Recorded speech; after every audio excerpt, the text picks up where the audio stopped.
Papasyalan po natin yung Kidapawan, yaman ng Kidapawan. Ang tinaguran po nila na Kidapawan City, the City of Fruits and Highland Spring.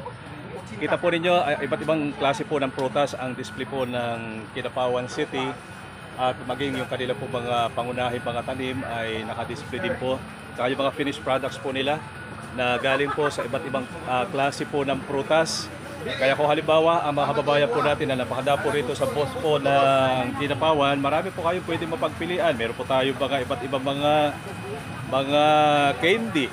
Meron silang tinatawag na durian tart.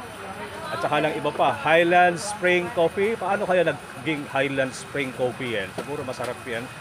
Ang karamihan po ng mga nandito po sa booth po nila ay produkto po ng 4 na pong barangay na masasabi po natin na ano po sila, fruit growers, mga vegetables producers.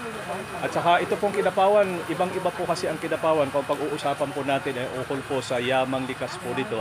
Karamihan po ng mga mamamayan na nandito sa Kidapawan ay binibigyan po talaga nila ng importansya ang ukol po sa mga pagtatanim ng iba't ibang klase po ng prutas. Kaya kung kayo po ay nanonood po sa pagkakataong ito ay pwede po ninyo dayuhin. Ito pong boss po ng Kidapawan City. Yaman ng Kidapawan, the City of Fruits and Highland Springs. Mabuhay ang Kidapawan City. Ma'am, shout out kay Mayor. Shout out po, Mayor Pao.